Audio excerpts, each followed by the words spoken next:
So there's been a lot of talk on the internet about butane lighters. They're not reliable.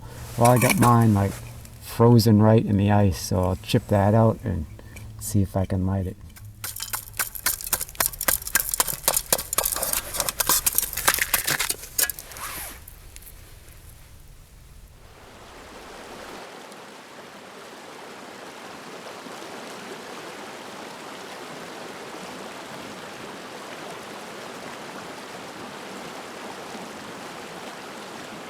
Hi guys, welcome to the Doug Shoe Bushcraft channel. I'm back at the shelter and I left some supplies here.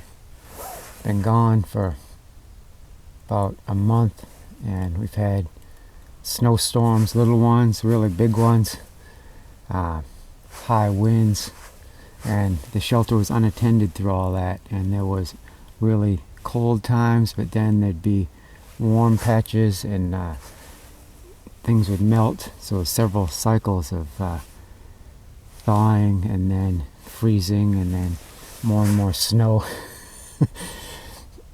So I left some supplies here, and I had this cooking pot hanging from the rafters, and I thought, well, I'll just throw in knife, fork, spoon, throw on a butane lighter, just kind of keep it dry. I didn't go through great pains, but then I came back a month later and this is what I got.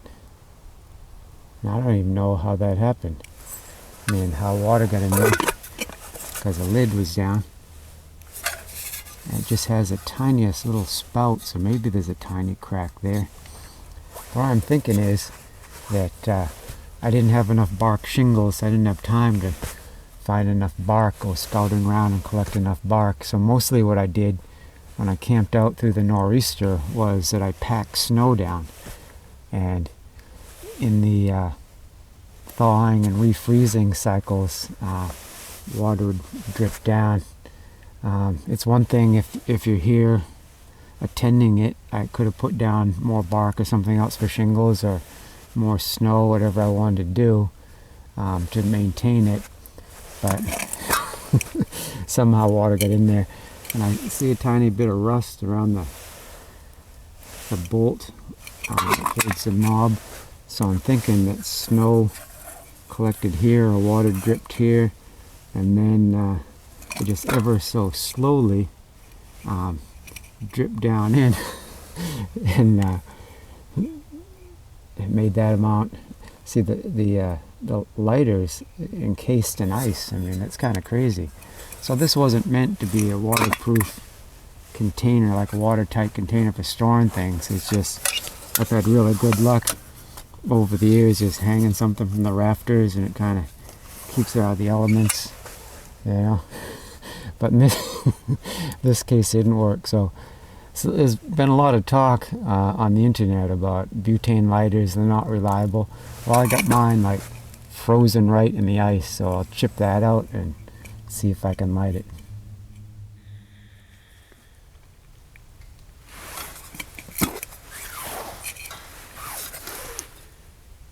So lighters are actually pressurized with butane, so do not try this at home. I'm a professional. Wow.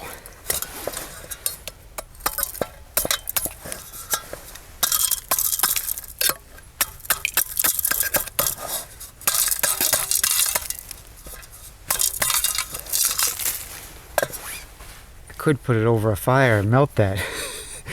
Maybe not over a fire, maybe near a fire, but that would be problematic, wouldn't it?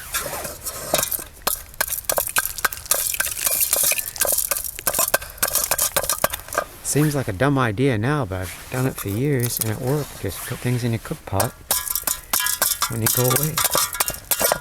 Of course, a leak in the roof had to be exactly over the pot. Murphy's Law, right?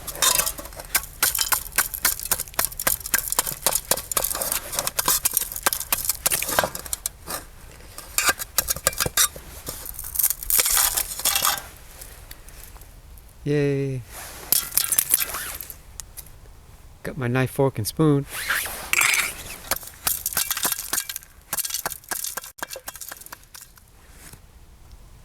We're getting closer. I wish I could say this was a lighter test, but no, can't lie to people. Just something dumb I did.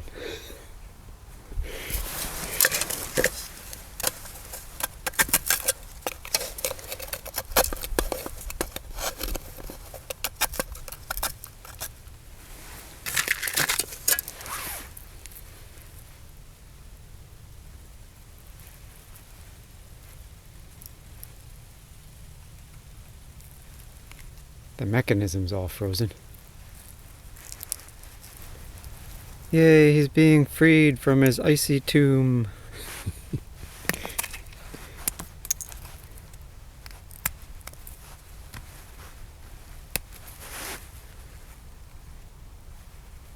Mechanism's all frozen. The valve where the butane's supposed to come out is solid ice.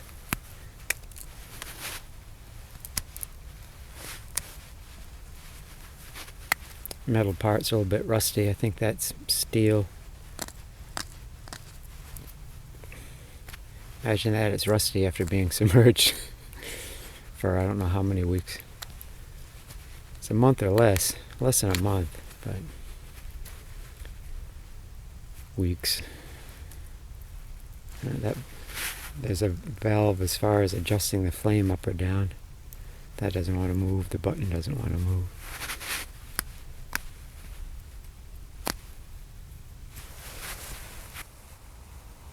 The amazing Swiss Army knife.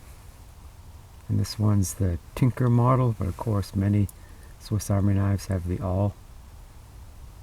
Victorinox, Wenger, and copycats.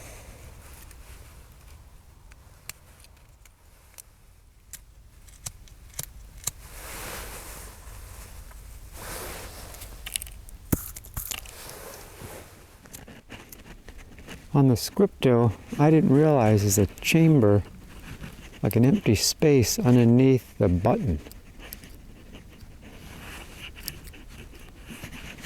So right in there, there's an empty chamber, and it's filled up with ice.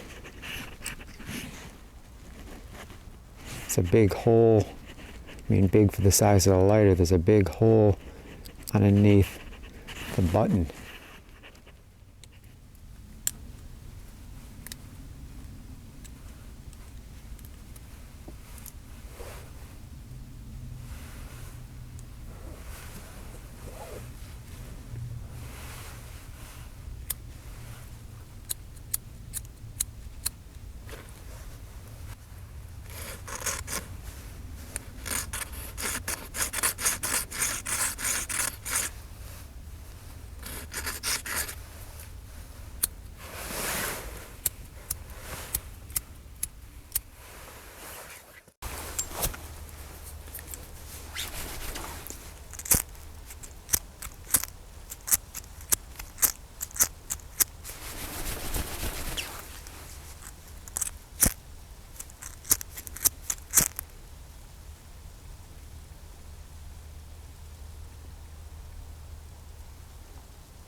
Don't know why we're getting baby flame.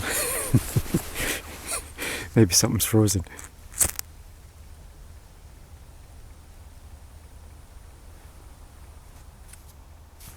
Oh, we are getting flame. Back in the armpit.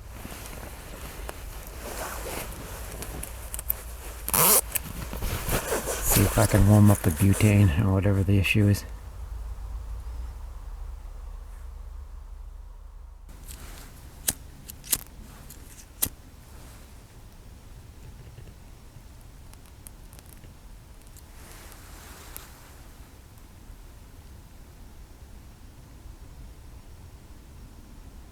So the moral to the story is, don't freeze your butane lighter solid in ice.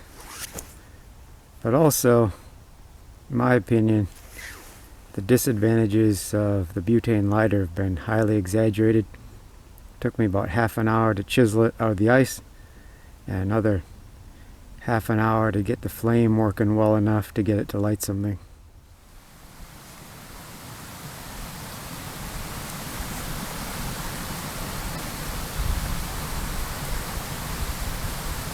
If you'd like to support my work, I ask you to give me some feedback of some sort. You can like and subscribe or leave a comment. Tell me what you liked, what you'd like me to do in the future, or tell me everything I did wrong. It's up to you. And before I leave, I'd like to give you an encouraging word. Today it's Galatians 6:9. Let us not become weary in doing good, for at the proper time we'll reap a harvest if we do not give up. Amen. God bless you. I hope to see you again soon.